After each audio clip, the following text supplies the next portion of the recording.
والعاقبة للمتقين والصلاة والسلام على سيد الأنبياء والمرسلين وعلى آله الطيبين الطاهرين وعلى عباد الله الصالحين. أما بعد فأعوذ بالله من الشيطان الرجيم. بسم الله الرحمن الرحيم.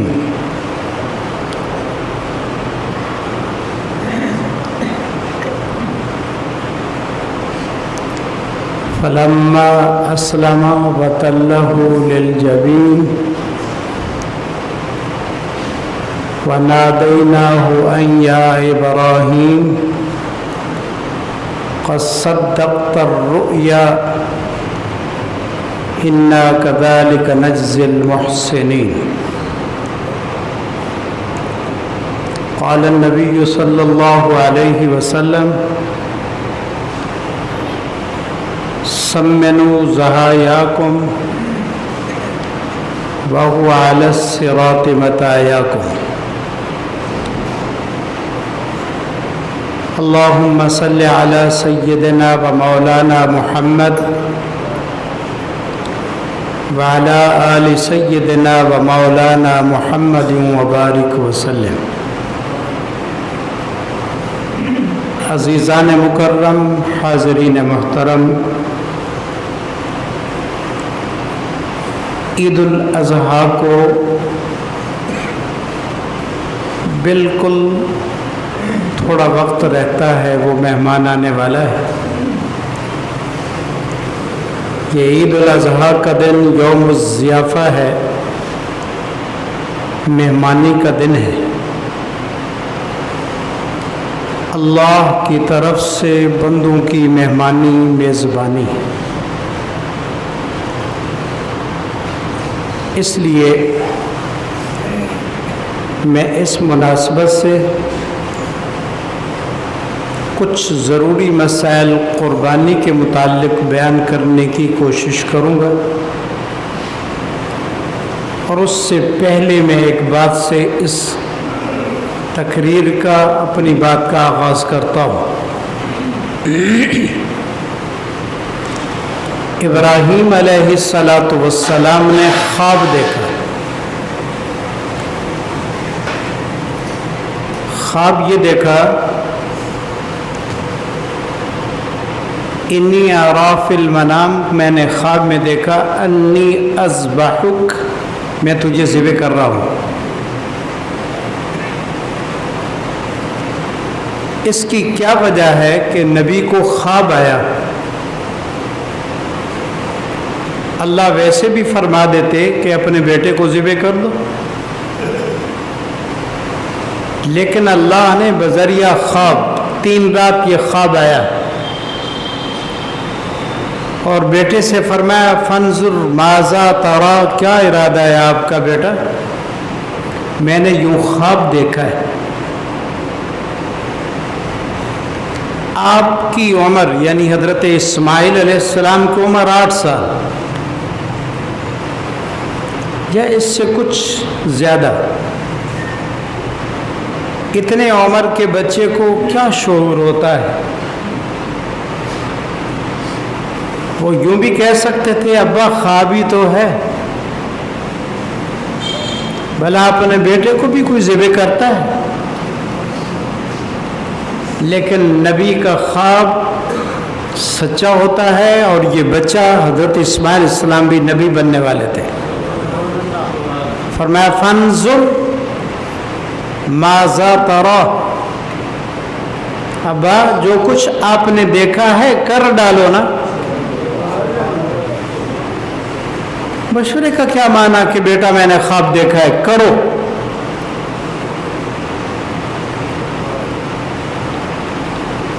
خواب میں کیوں بتایا اللہ تعالی نے؟ یہ قیامت تک کے آنے والے لوگوں کے لیے ایک سبق ہے کہ تمہارا خواب اور ہوتا ہے، نبی کا خواب اور ہوتا ہے۔ ہم اپنے خوابوں پر نہ خوش ہوں۔ بعض خواب حدیث النفس ہیں، جو کچھ دن میں کیا، سنا، دیکھا، خواب میں وہی آ گیا۔ ایک خواب القائے شیطانی ہے، شیطان ڈالتا ہے غلط باتیں، اور ایک خواب رحمان کی طرف سے ہے، وہ سچا اور پکا ہوتا ہے۔ اس لیے رسول اللہ صلی اللہ علیہ وسلم نے فرمایا، اصدقہم رؤیا اصدقہم صدقا، جو سب سے زیادہ سچا ہو اس کا خواب بھی سچا ہوتا ہے۔ جو جھوٹا ہے، بے ایمان، اس کا خواب کیا سچا ہو سکتا ہے؟ جیسے مرزا قادیانی ملعون بے ایمان نے سارے اپنے مذہب کی بنیادی اس نے خوابوں پر رکھی ہے۔ میں نے خواب میں یہ دیکھا پیسے آ رہے ہیں، میں نے خواب میں دیکھا فلانا پہلے مجھ سے مر جائے گا، میں نے خواب میں دیکھا۔ نبی کا خواب سچا ہوتا ہے، نبی کے علاوہ ہر آدمی کا خواب سچا نہیں ہوتا۔ ابراہیم علیہ السلام کو خواب میں دکھایا گیا۔ اس پر ایک بات سمجھیں، بہت میری طرف توجہ رہے، وقت تھوڑا ہے تاکہ میں ضروری باتیں آپ کو کہہ سکوں۔ خواب کچھ ہوتا ہے، تعبیر کچھ ہوتی ہے۔ اس لیے ہر آدمی اپنے خواب پر عمل نہ کرے۔ تعبیر بتانے والا جو صحیح معنی میں اس کا علم رکھتا ہو، اس سے تعبیر پوچھے۔ قرآن پاک میں ایک خواب کا ذکر ہے جو حضرت یوسف علیہ السلام نے دیکھا تھا۔ انی رأیت احد عشر کوكبا والشمس والقمر رأیتهم لی ساجدین، میں نے 11 ستارے، ایک سورج، ایک چاند کو دیکھا ہے، وہ مجھے سجدہ کر رہے ہیں۔ خواب دیکھا بچپن میں، پورا ہوا 40 سال بعد، معلوم ہوا کہ ایسا ہوتا ہے کہ خواب کب دیکھا پورا کب ہو رہا ہے، یہ نہیں کہ آج رات دیکھا صبح پورا ہو جائے۔ پھر یوسف علیہ السلام کو آپ کے بھائیوں نے بھی سجدہ کیا، اماں نے کیا، ابا نے کیا۔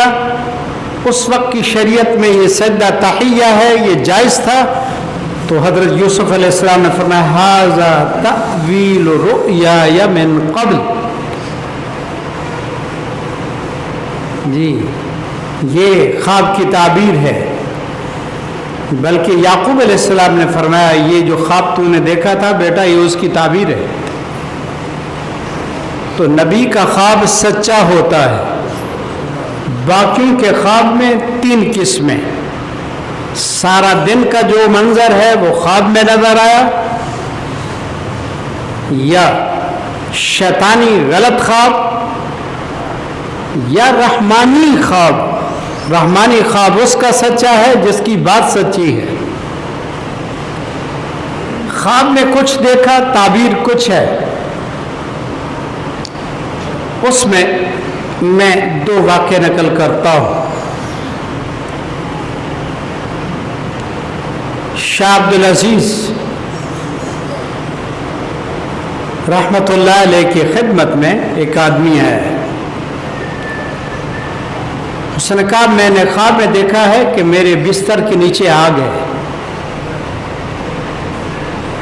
فرمایا جلدی کرو، جلدی کرو نا، اپنے بچوں کو گھر سے نکالو، چھت گرنے والی ہے۔ اس نے بچوں کو نکالا، چھت گر گئی۔ ایک اور آدمی آیا، اس نے کہا حضرت میں نے خواب دیکھا ہے کہ میرے بستر کے نیچے، چارپائی کے نیچے آگ ہے۔ فرمایا کھدائی کرو، اس کے نیچے خزانہ ہے۔ اس نے کھدائی کی تو خزانہ نکلا.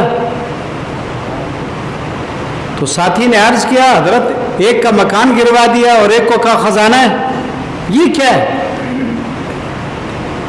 آپ نے فرمایا جس کو میں نے کہا بچے نکالو چھت گرنے والی ہے, اس نے خواب گرمی میں دیکھا اور گرمی میں نیچے تپش کا ہونا خیر نہیں ہے.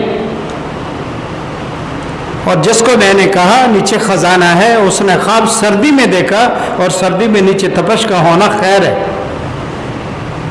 سبحان اللہ ہی کہہ دو بابا, چپ ہی بیٹھن سارے. خواب کچھ ہے, تعبیر کچھ ہے. اس لیے اپنے خوابوں کی خود تعبیریں نہ نکالا کرو. علامہ ابن سیرین رحمۃ اللہ علیہ خواب کے امام تھے, خواب کی تعبیروں کے. ان سے ایک آدمی نے آ کر خواب پوچھا,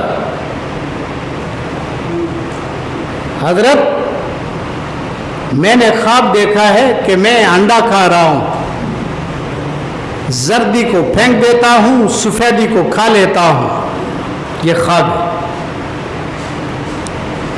میں سچ بتاؤ, سچ جو کچھ تو کہہ رہا ہے سچ ہے؟ کہا سچ ہے. کہا جھوٹ نہیں؟ کہا نہیں جھوٹ. آپ نے ساتھ والے ساتھی کو فرمایا اس کو پکڑو, یہ کفن چور ہے, مردے کو پھینک دیتا ہے, کفن اتار لیتا ہے. اس نے کہا میں توبہ کرتا ہوں, پھر میں نہیں کروں گا. واقعتاً وہ کفن چور تھا. دیکھو خواب کیا ہے, تعبیر کیا ہے. ایک آدمی نے خواب دیکھا میں آذان دے رہا ہوں, خواب میں آذان.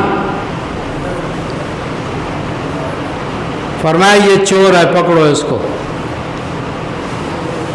اس کو جب پکڑا تو اس نے محنت کی کہ میں آج کے بعد چوری نہیں کروں گا, مجھے معاف کر دو. ایک اور آدمی ہے, اس نے کہا میں نے خواب میں دیکھا ہے, آذان دے رہا ہوں, اور میں تیاری کرو اللہ حج پر لے جائے گا تو حج کرے گا. آپ سے پوچھا گیا کہ ایک کو کہا چور ہے اور ایک کو کہا تو حج کرے گا, یہ کیا ہے؟ فرمایا دونوں باتیں قرآن میں ہیں. سبحان اللہ کا, دونوں باتیں کس میں ہیں؟ قرآن میں. قرآن میں ہے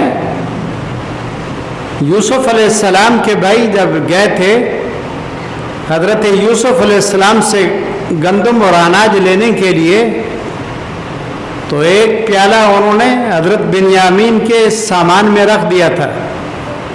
جب وہ قافلہ آگے نکل گیا تو پیچھے سے ایک آدمی نے آواز دی, فَأَذَّنَ مُؤَذِّنٌ أَيَّتُهَا الْعِيرُ إِنَّكُمْ لَسَارِقُونَ, ہو قافلے والو تم چور ہو, ٹھہرو تلاشی دو. وہاں بھی لفظ ہے اذن مؤذن, ایک اعلان کرنے والے نے اعلان کیا. تو فرمایا جب جس کو میں نے کہا تو چور ہے تو میری توجہ اس آیت کی طرف چلی گئی, وہ چوری تھا. اور دوسرا اس نے کہا میں نے خواب دیکھا ہے, میں آذان دے رہا ہوں, فرمایا تیاری کرو حج پر جائے گا. فرمایا میری توجہ ادھر چلی گئی, قرآن میں ہے وَأَذِّن فِي النَّاسِ بِالْحَجِّ يَأْتُوكَ رِجَالًا. حضرت ابراہیم علیہ السلام کو اللہ کا حکم ہوا کہ لوگوں میں اعلان کر دو حج کا, آئیں گے لوگ دور سے. تو میری توجہ ادھر چلی گئی. خواب ایک جیسا ہے, تعبیر مختلف ہے. سبحان اللہ ہی کہہ دو. خوابوں پہ نہ خوش ہوا کرو, نبی کا خواب سچا ہوتا ہے بس, باقی ایسے ہی ہوتے ہیں. ایک آدمی آیا حضرت علی المرتضیٰ رضی اللہ کے پاس, کہا میں نے خواب میں دیکھا اس آدمی کو یہ میری ماں سے زنا کر رہا تھا, سزا دو اس کو.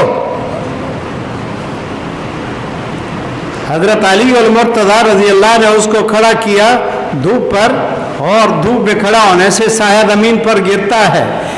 آپ نے ساتھی کو فرمایا چلو اس کے سائے پر کوڑے مارو. اس نے کہا حضرت یہ کیا؟ فرمایا تو نے خواب ہی میں تو دیکھا. تو خواب ہوتا ہے.